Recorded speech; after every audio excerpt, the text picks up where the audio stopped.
Most of us probably think we know fairy tales, right? Take Snow White, for example. Disney's version ends with a kiss, a wedding, and a very marketable castle. But the Grimm brothers' original tale, on the other hand, was much more dark, strange, and honestly, horrifying.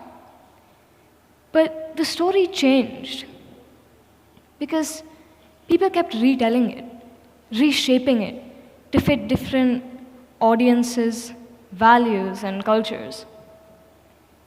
Now, this process of retelling and reshaping didn't just stop in the 19th century, no. We still do it.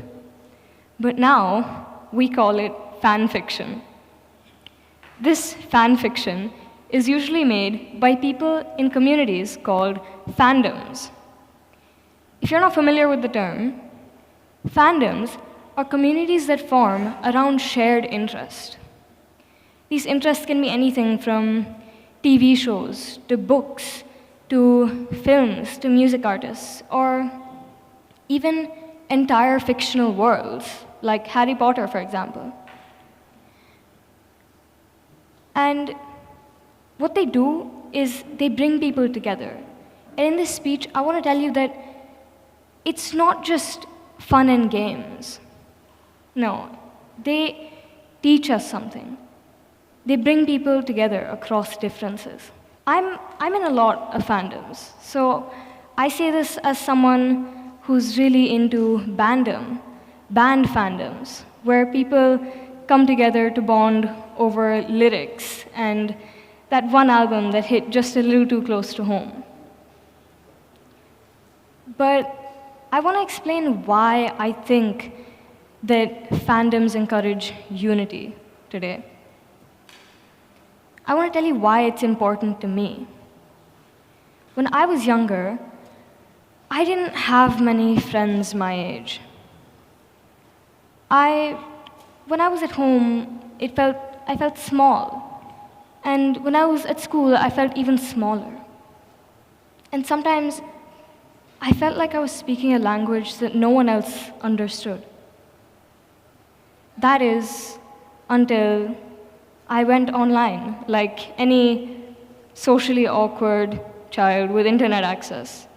And there, I found fandom spaces.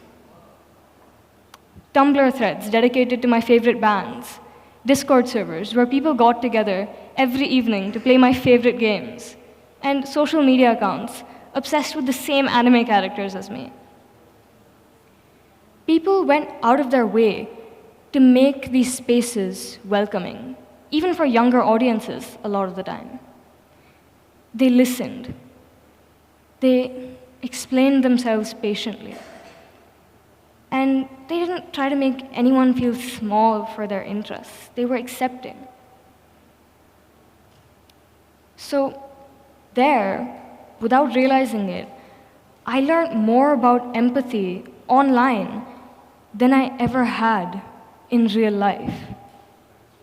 That experience is why I want to tell you that fandoms aren't just all fun and games. Now, one of the most important things that fandoms show us is how unity can form without shared background. Now, shared background would be language, culture, nationality, political context. But people in fandoms don't usually share these things, but they come together despite that. Fandoms bring people together across these differences because they care about the same thing. What unites them isn't ideology or identity, but a shared emotional connection to a story, an artist, or a song that ruined their sleep schedule. In many fandoms, you'll see people hosting fandom auctions, which is where people donate their work, like fan art, fan fiction, edits, playlists, and even personalized messages. and other people bid on them. And the money raised from these events usually goes to fundraising for charity events or medical aid. And that is true unity. And some specific examples that we've seen in real life of this kind of collaboration happening include the Black Lives Matter movement in 2020. During this movement, when racist and white supremacist hashtags began trending online, K-pop fans from all over the world came together to battle against it. And they did this by flooding these hashtags with unrelated content like fan videos, concert clips, and memes, rendering them unusable. Was it messy? Yes. But was it effective? Also, yes. What mattered here was the shared recognition that something harmful was happening and that it needed to be interrupted. Another way that fandoms encourage unity is by taking stories and turning them into ethical frameworks for action. In parts of Asia, recently, there's been a trend going around of using the emblem of the fictional Straw Hat Pirates from the famous manga One Piece, which has been taken up by Gen Z protesters as a form of politics. This fictional item, this fictional emblem, is being used as a symbol for resistance and liberation. You can see this shift from story to solidarity in how symbols travel through fandoms and into real life. Now, the more fan work I interact with, whether it be fan fiction or fan art, comment threads, all of it, the more convinced I become of something unexpected. Fandoms don't just create connection, they really do create unity.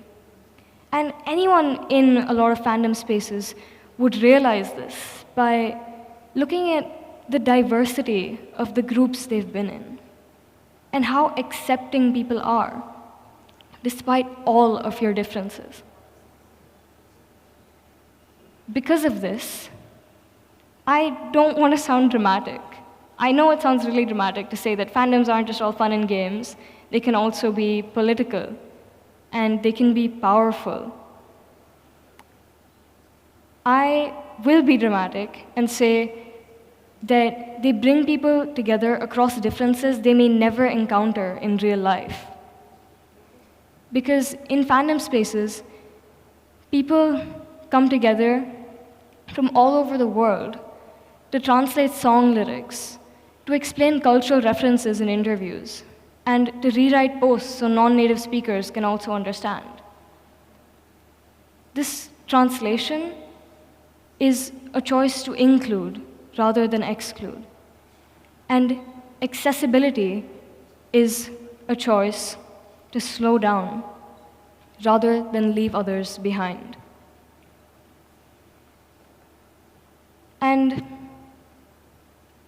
since we're on the topic, if you've ever seen a Tumblr post that begins with 5,000 different trigger warnings that you didn't even know could be trigger warnings, then you know what I mean when I say that this work unites people. It doesn't matter whether you don't speak the same language.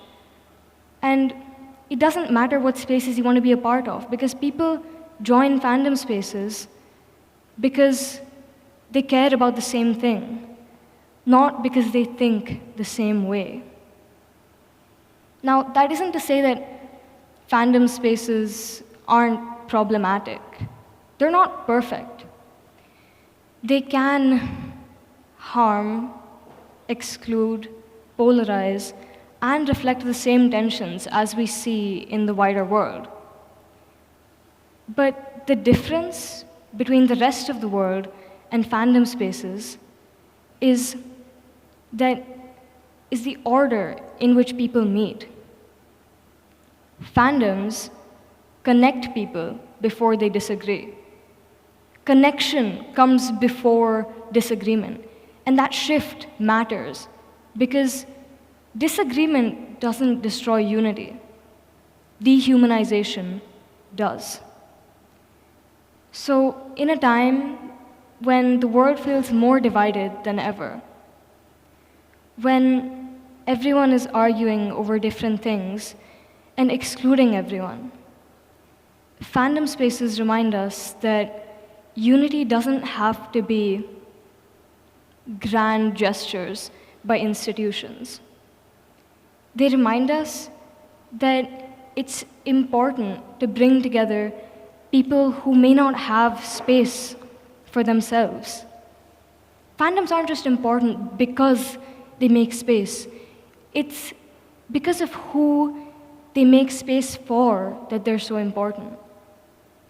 For many young people, including me, especially from marginalized communities, fandom spaces are among the first spaces where they can speak for themselves. They can speak, create, and experiment without formal permission or credentials. They can learn to speak before they're considered experts. And this change matters because invisibility breeds resentment. So, what do fandoms tell us about unity? They tell us that despite everything, despite all our differences, we must make space for those other people in the world who don't have some for themselves. We can make it by seeing others as humans first, because we care about the same things. They remind us that not everything needs to be big. Sometimes, unity appears with shared stories, with mutual recognition, and the choice to see others as people first. Thank you.